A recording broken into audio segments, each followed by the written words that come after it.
Well, good morning, everybody. Did you guys enjoy your snow week? Did anybody actually go play in the snow, or did everybody kind of stay inside? Play in the snow? Yeah. Did anybody have to go to work the whole week? I had a couple that wasn't online, that you had to actually drive out and everything. Oh, man. You guys are way better than me. Wow, okay. But yeah, hey, it's good to see you guys this morning. If you look in the chairs in front of you, you'll see these Connect cards that say, oh, welcome home. And if you just want to fill out on the back, we just want to make sure we can connect with you guys, whether you've been here or if you're new here for the first time. So you can go ahead and fill all that out, or we got these nice little QR codes that you kind of see in our slides before service. We have things for the Connect card, so if you don't want to write it, hey, you just want to type it out. If your handwriting's like mine, you probably need to type it out. Got the Connect card. We got a giving option in the middle, and on the far right, it's more info, so you can go to our website, you go to our social media, and just kind of see when things are happening. But hey, just look at everybody next to you and say, hey, I'm glad you're not stuck in the snow. So say hey to everybody, and we're so glad you're here today at the bridge.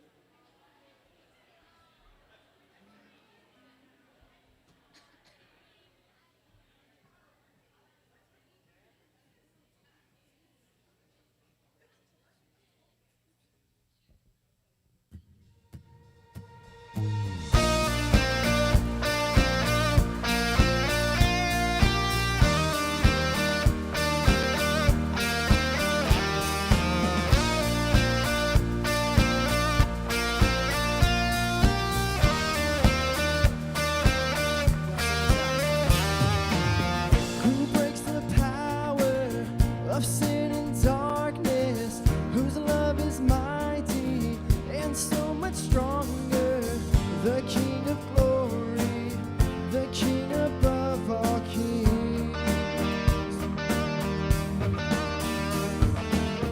who shakes the whole earth with holy thunder and leaves us breathless in awe and wonder, the King of glory, the King above all kings. Yes, here we go. This is amazing grace. This is unfailing love, that you would take my place, that you would bear my cross. You laid down your life, that I would be set free. Oh, Jesus, I sing for all that you've done for me.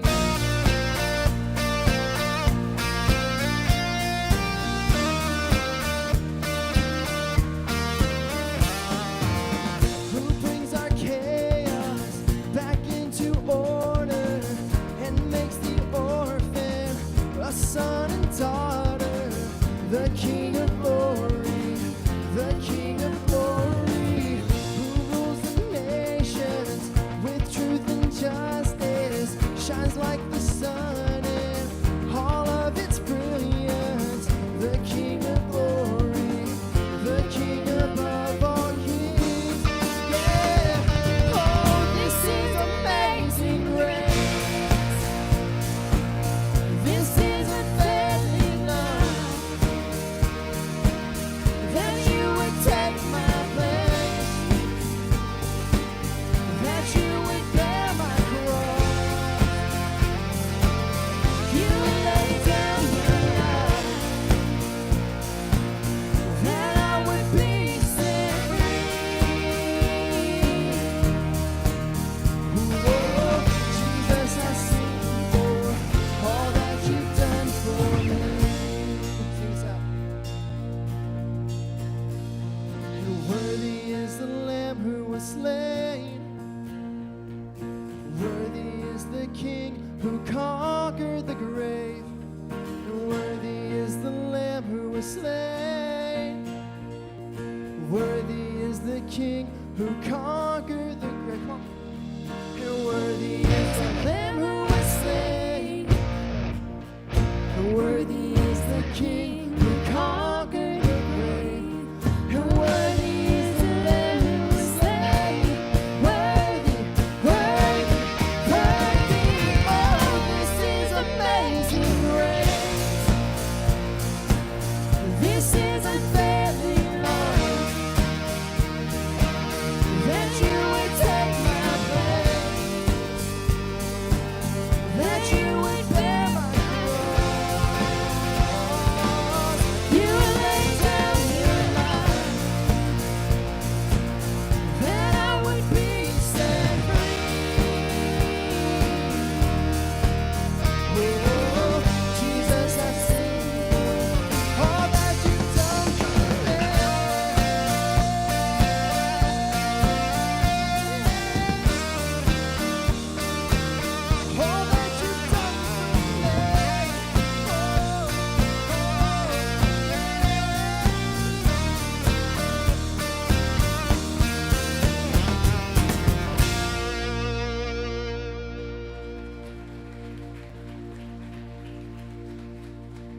Joy comes in the morning.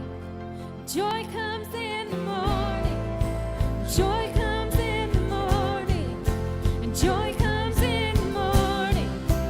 Joy comes in the morning. I will fear no evil. I know you are with me. Closer than I think you are. You're closer than I think you are. And fighting all my battles, hiding every shadow. Closer than I think you are. You're closer than I think you are. And weeping may endure for the night, but joy comes in the morning. Joy comes in the morning. And joy comes in the morning.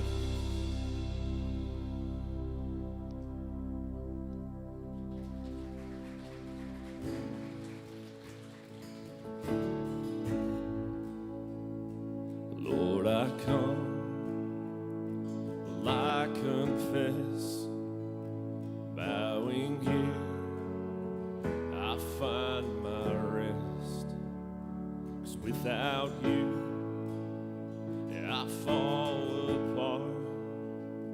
You're the one that guides my heart. So Lord, I need you. Oh, I need you. Every hour I need you. My one defense, my righteousness. Oh God, how I need you.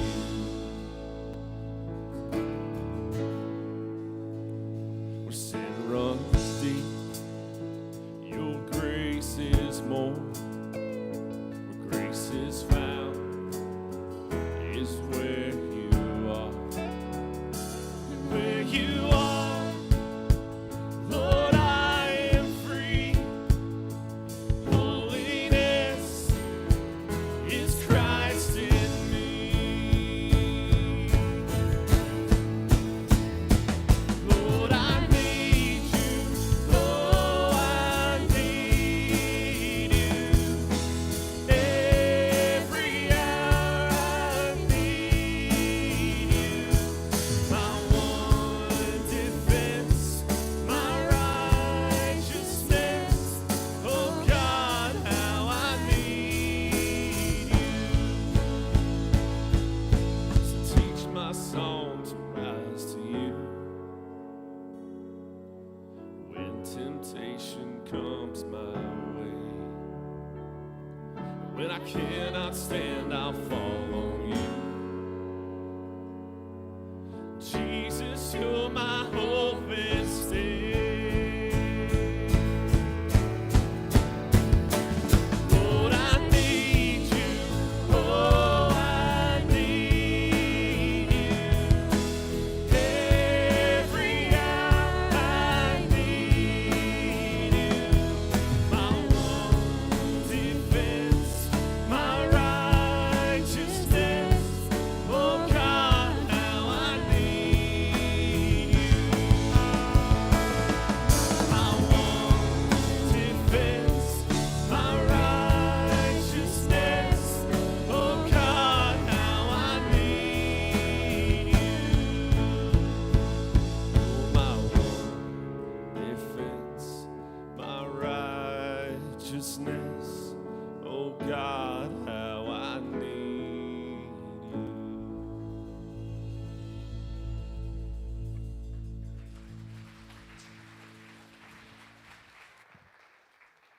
Amen. Please be seated. Thank you guys for being here today.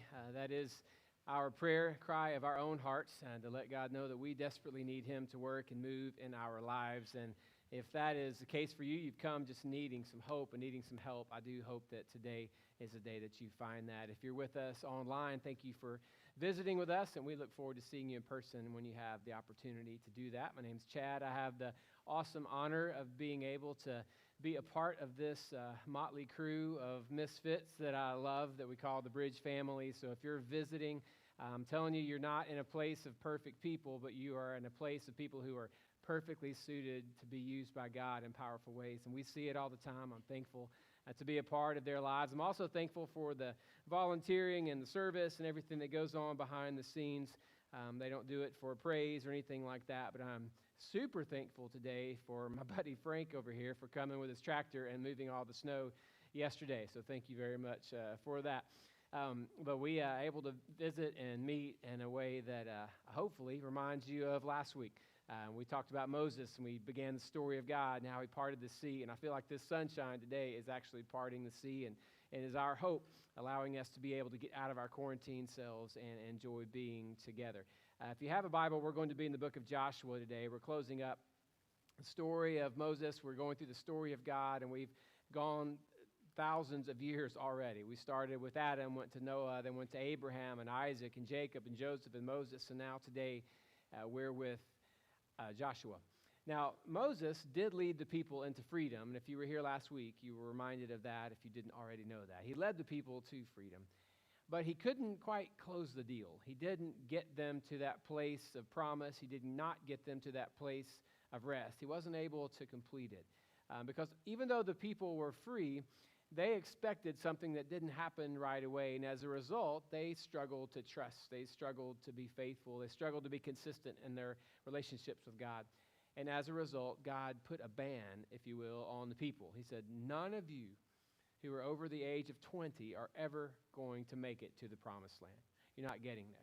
Now, they obviously had to step back and think, wait a minute, Moses, you sold us on this promised land idea. You said to follow you because God was leading you, and you were going to go to Pharaoh, and you were going to demand our freedom, but you were going to not just lead us out of slavery, you were going to lead us to something. You were going to take us to a place that God said is flowing with milk and honey.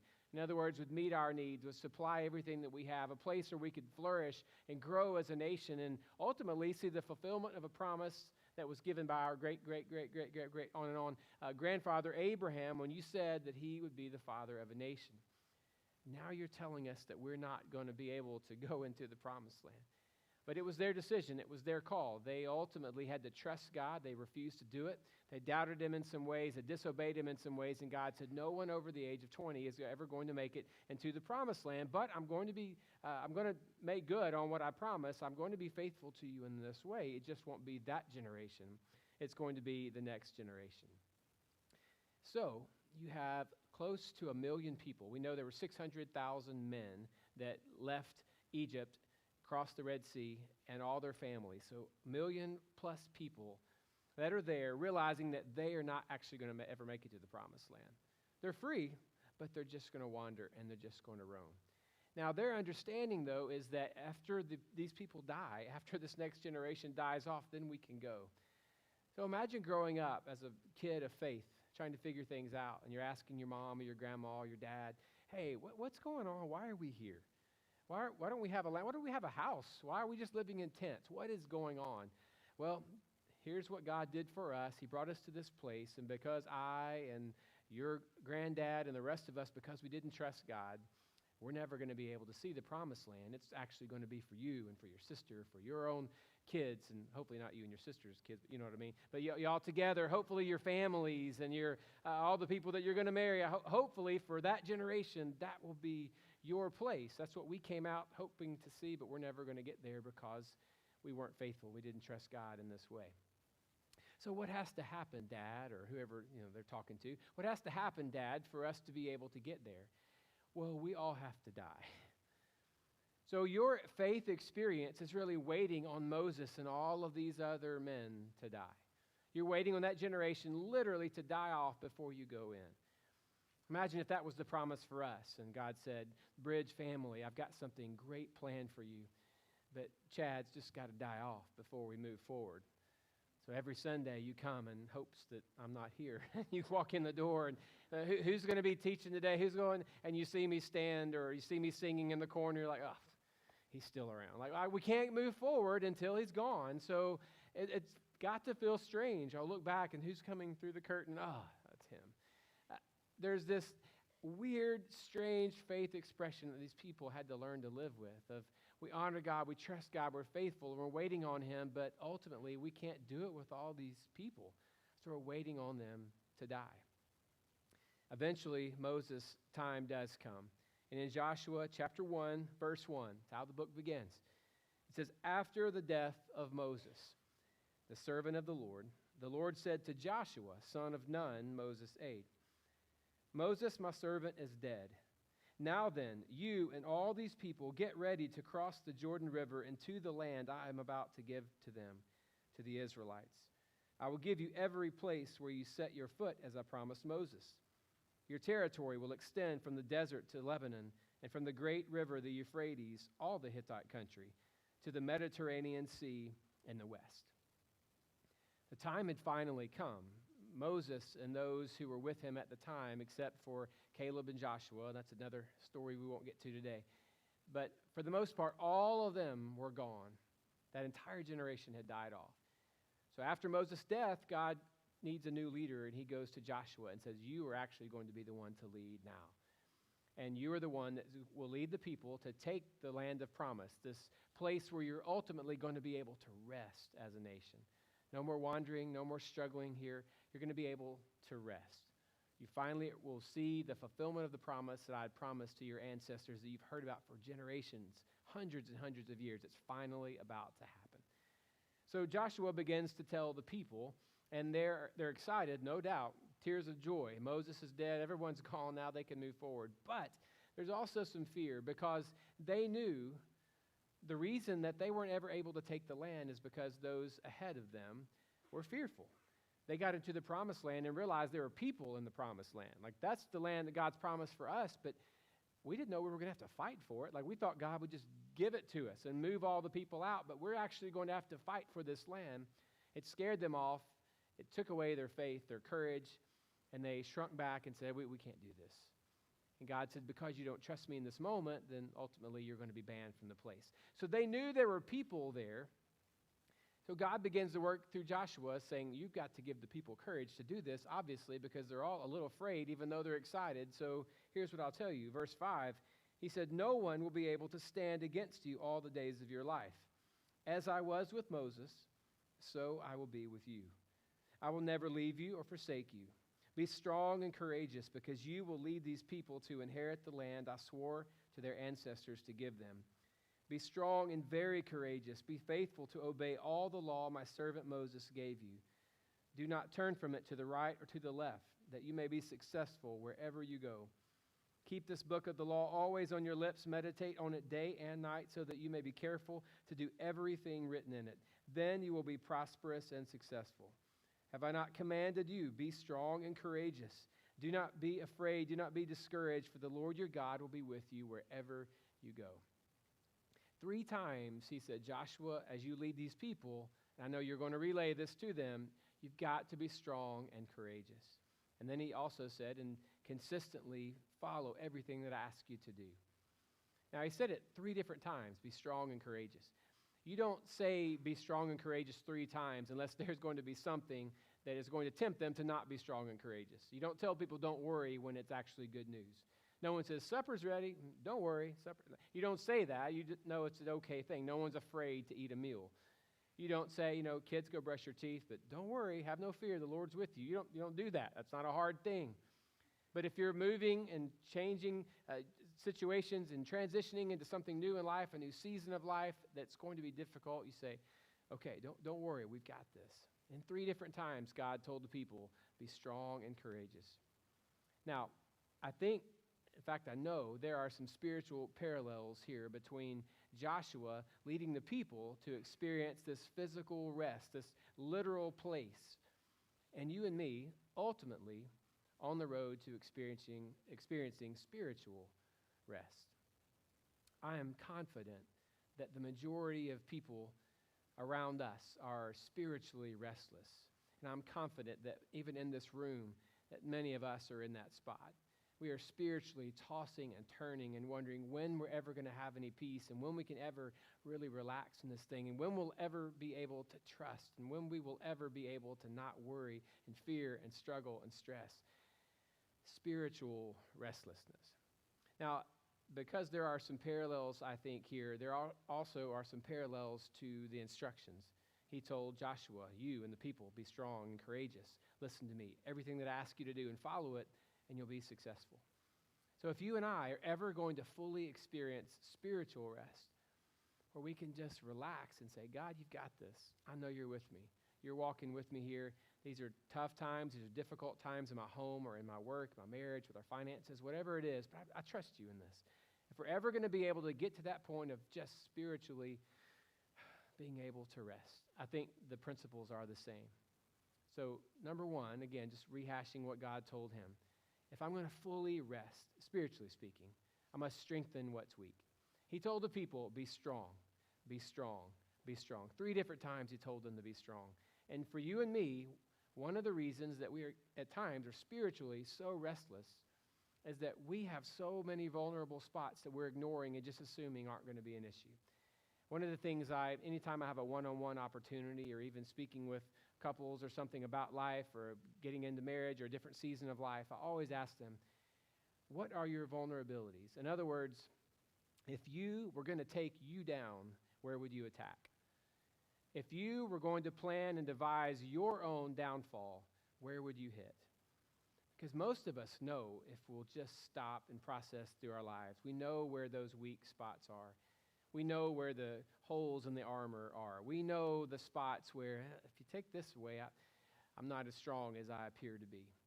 Where are we most vulnerable? Because if we don't take time to say, I'm not very strong over here and I've got to shore this up, then that is exactly where the enemy is going to strike.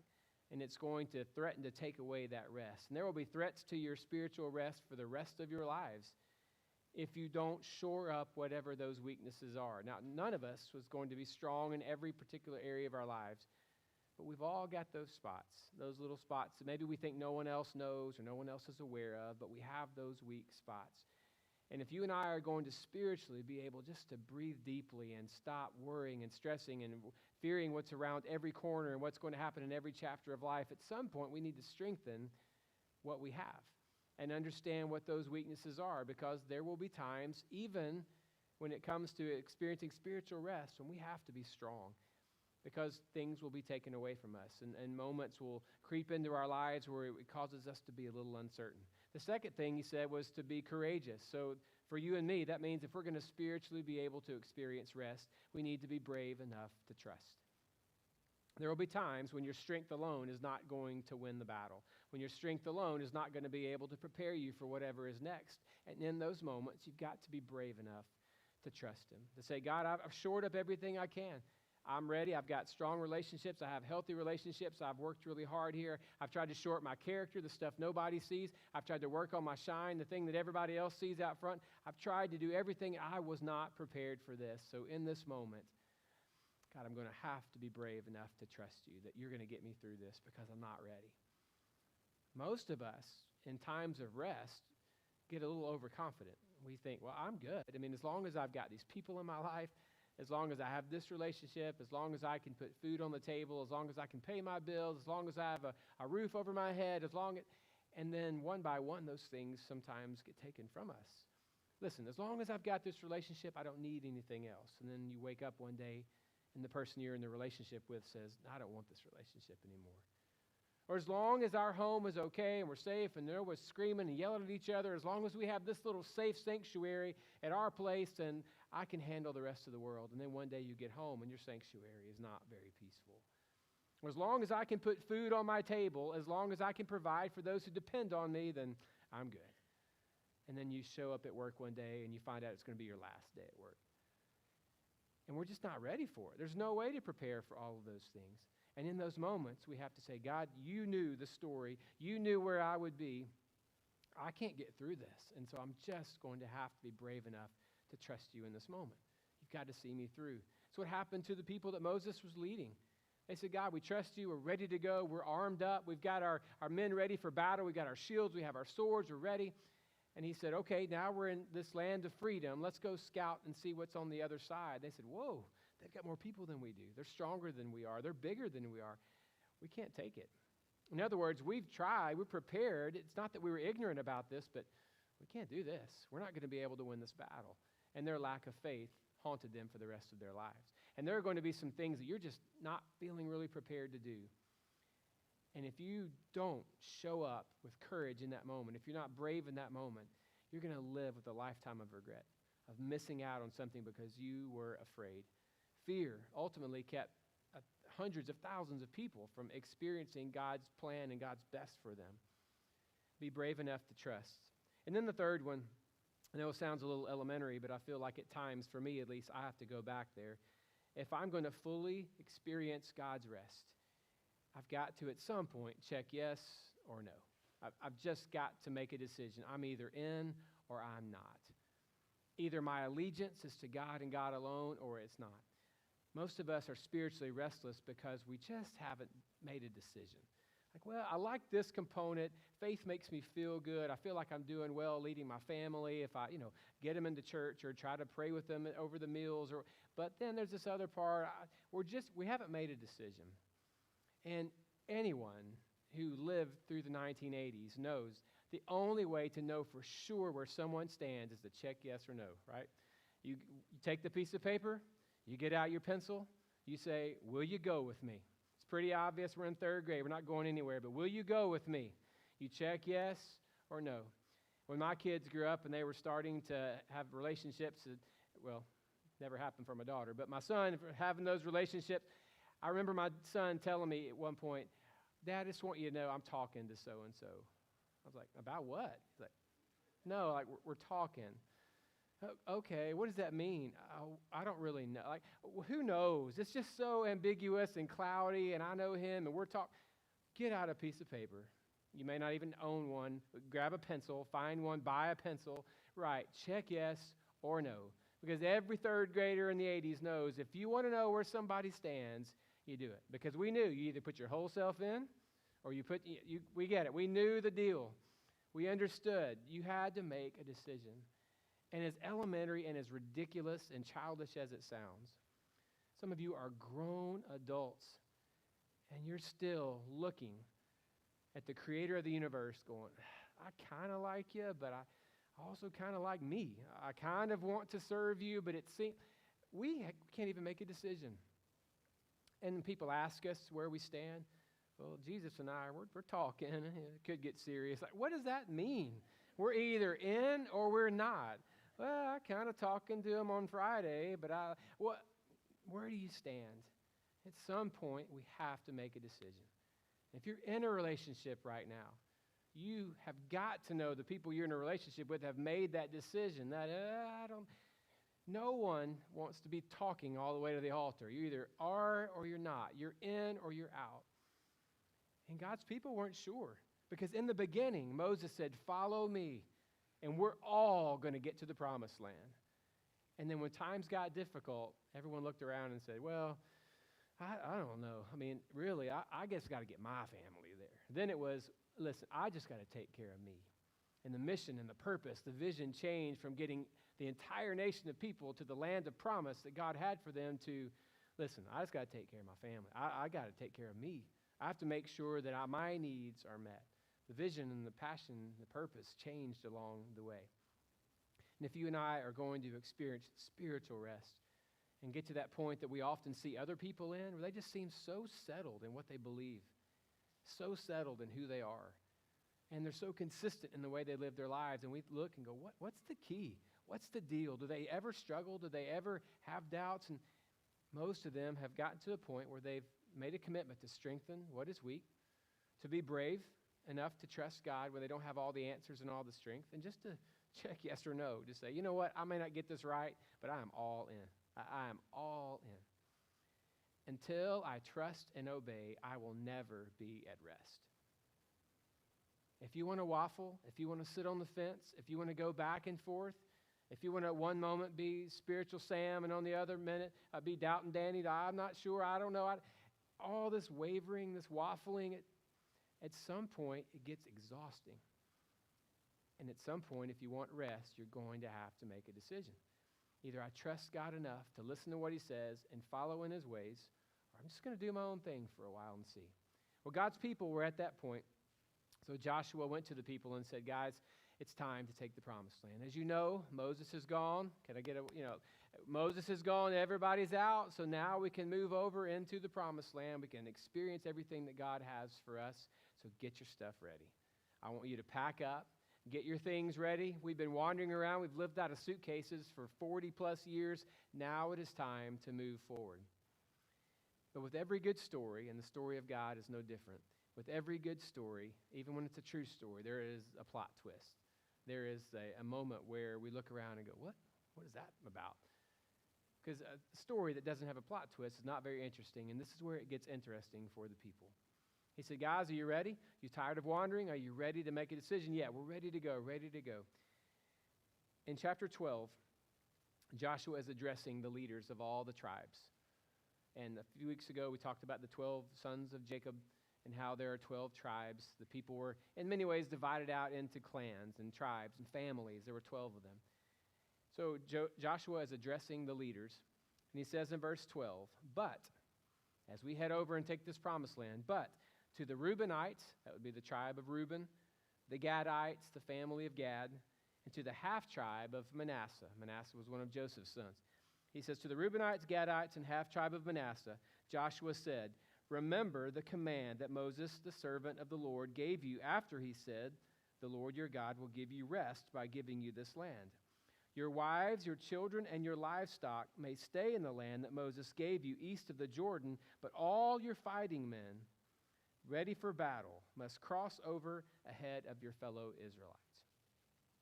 Now that doesn't mean much to you and me, and that did not mean much to 9 of the other tribes, but to those who were the family of Reuben, the family of Gad, and Manasseh. This was a, what are you talking about? What do you mean? Try to explain quickly here. When the people were on the east side of the Jordan, in other words, they had not taken the promised land yet. They're wandering for 40 years or more. Reuben, Gad, Manasseh, their families looked around and said, you know what? I think there's enough room for us. We may not even have to go to the promised land. In other words, we may not have to wait 40 years and have great-great-great-grandpa pass away before we go into the land. Let's just take this land. There's enough for you, Reuben. There's enough for me, Gad, and my family. Manasseh, you can take this land over here. We don't even have to mess with it. So they literally went to Moses in Numbers chapter 32. We won't open it up here. But in the book of Numbers chapter 32, they went to Moses and said, Moses, okay, we're all on the way to the promised land, but we're waiting on you to die and everybody else to die. We know that. What if, this wild story here, what if we stayed? What do you mean? What if Reuben took this, I took this with the family of Gad, and then Manasseh took that? What if we just stayed behind and y'all could go take the promised land and we could go ahead and begin now living our promised land life? Numbers tells us that Moses was pretty frustrated with them, but he said, okay, if this is what you want, if this is how you want to respond to what God's doing in our lives, fine. But here's the thing. I'll give you this land on one condition. You set up permanent land here. When the time comes and God allows us to go into the promised land, you can leave your livestock, your possessions, your kids, your wives can stay behind, but all of you fighting men, you grab a sword and you're going with the rest of your brothers, and we're all going to fight together. You don't get to just rest when they're out there fighting. Well, yeah, but we could actually set up permanent structures here where everyone else has temporary. That's fine, but you will fight when the time comes.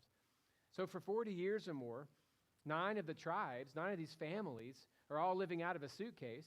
And every now and then someone from Reuben or Gad or Manasseh says, oh, excuse me, we actually want to put a permanent house there if you wouldn't mind moving your stuff away. Well, excuse us. Yeah, this is kind of our land. It's going to always be our land. We're not going to be going. So they're building up for decades their own little permanent structure. And when Joshua told the people it was time to go, no doubt the people of Reuben and Gad and Manasseh thought, finally, get these people off our land and we can experience everything that we want. We can just rest and enjoy this promised life.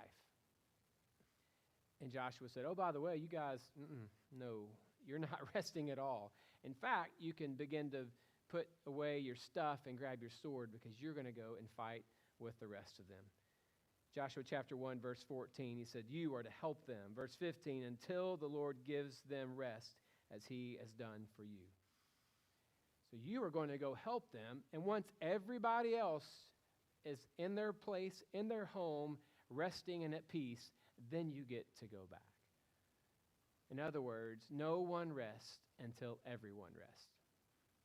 No one gets to just stop and say the work is done until everyone's work is done. Now, again, this is not just a geographical, historical principle. It's bigger than that. And thankfully, it's not just some analogy that we have to make up on our own. God himself drew that for us. In Hebrews chapter 4, verse 8, the author said, "For if Joshua had given them rest, God would not have spoken later about another day. There remains then a Sabbath rest for the people of God. For anyone who enters God's rest also rests from their works, just as God did from his. Let us therefore make every effort to enter that rest, so that no one will perish by following their example of disobedience." He tells us thousands of years later in the book of Hebrews, if Joshua had actually been able to give the people what they really wanted, there would not have been this other talk that God has about a Sabbath rest. And you can look around at that if you want to later. But there's this spiritual rest for the people of God that has nothing to do with physically where you plant yourself. It has everything to do with spiritually where you parked your heart. He said that rest is actually more powerful and more important than this physical rest. And Joshua was just showing us a picture of what God is actually wanting to do spiritually in our lives. Well, if that's true, and God himself made that analogy, that parallel, then I think this principle remains that no one rests until we all rest. We might be followers of Jesus and things around us are going pretty well, and we found our little spiritual family, and we have that going on, and we've got people in our house that understand where we stand, and hopefully they're with us on it. Maybe they're not, but they're okay with it. They've settled in on this is who I am. I'm paying the bills. I've got a job. I've got a few friends. That's really all I need. I'm okay. But if no one rests until everyone rests, then we're still on mission. When I was a kid, I had trouble falling asleep for some reason. I was 5, 6, 7, 8, 9 years old. During that time span of my life, I had a lot of trouble falling asleep. And I spent a lot of time just in my bed, tossing and turning and staring at the ceiling. But I also had this creepy thing that I did that I have to confess, and I would imagine with the weather that my parents are online. But I had this creepy thing that I did, and in the middle of the night, after a few hours of tossing and turning, I would get up, walk into my parents' room, and I would stand at the edge of the bed and just stare at my mother. It's really odd and weird and explains so much about me.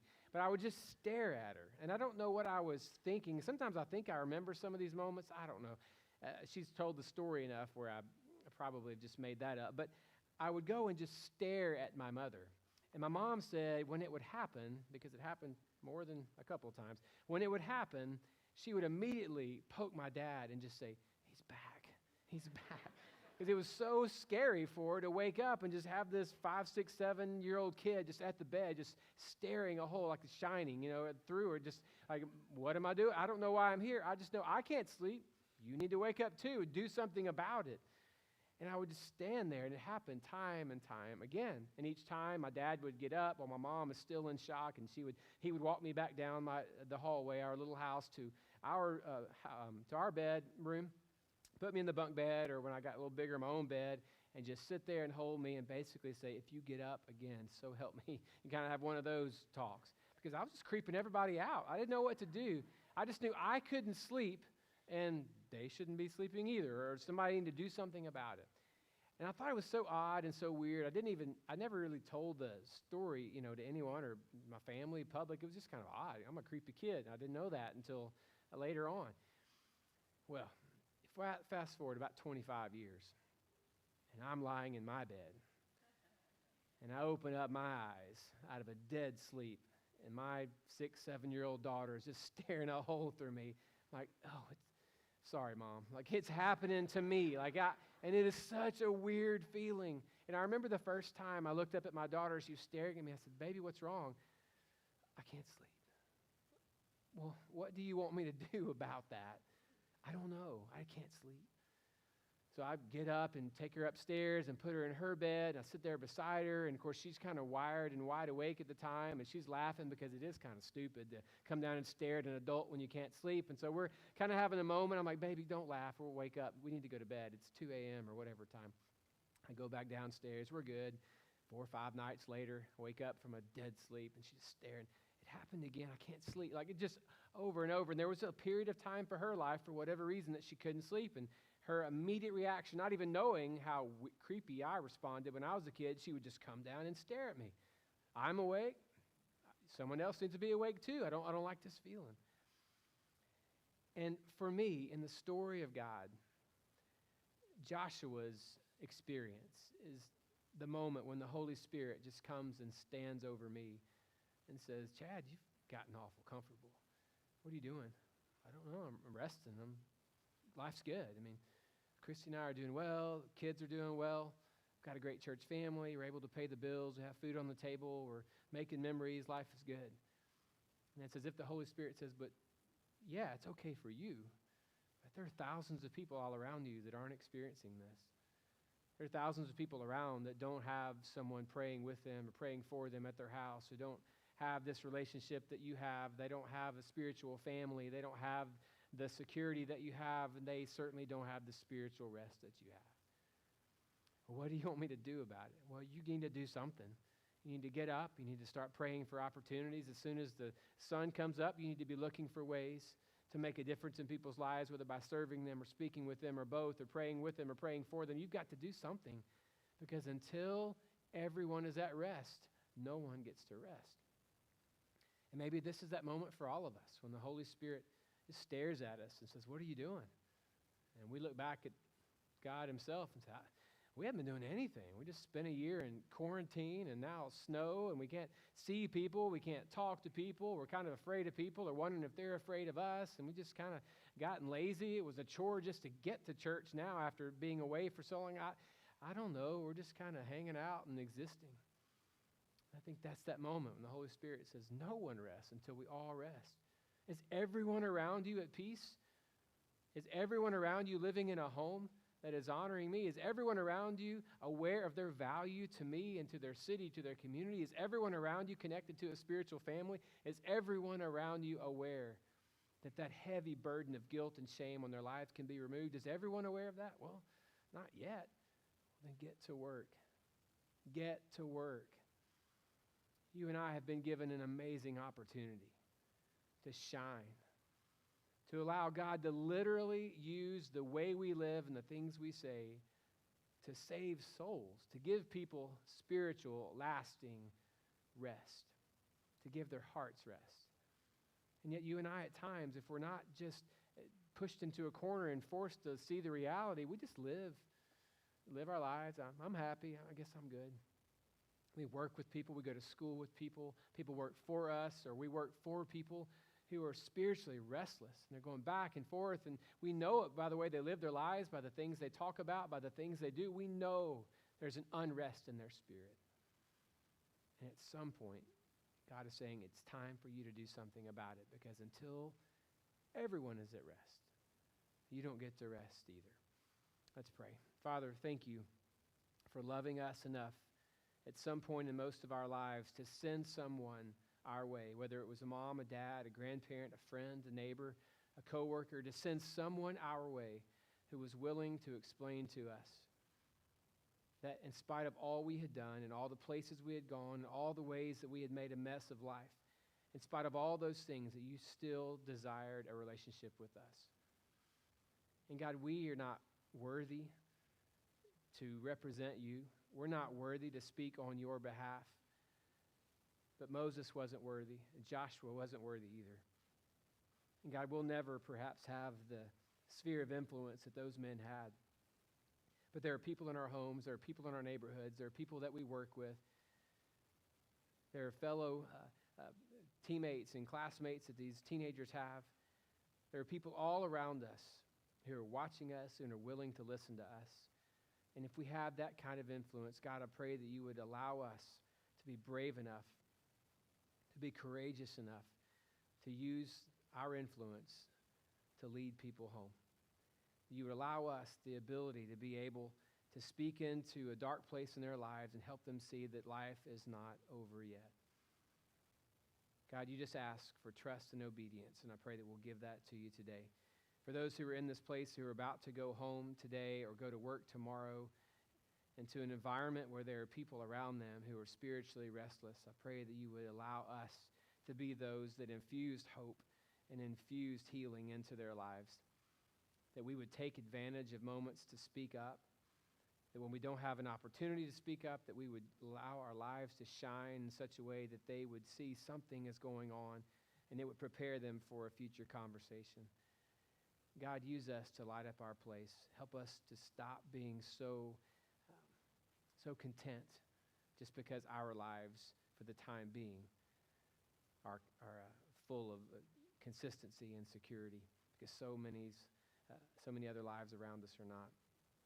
God, use us today. Thank you for calling us to a greater purpose, and I pray we'll live that out. We ask it all in the name of Jesus who saves.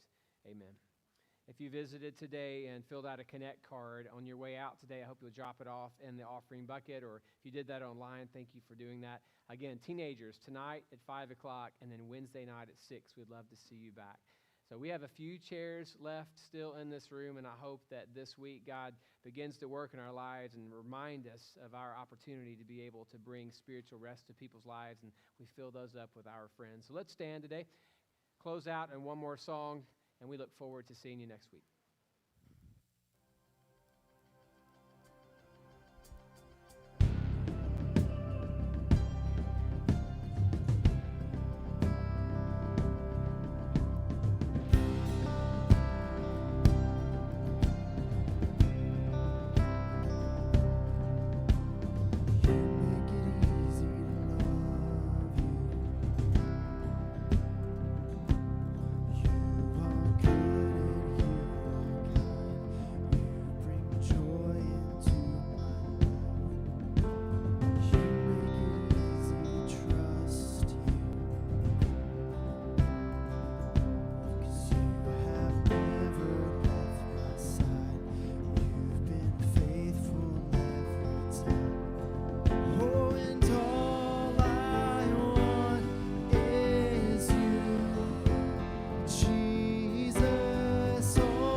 There's a million reasons to try.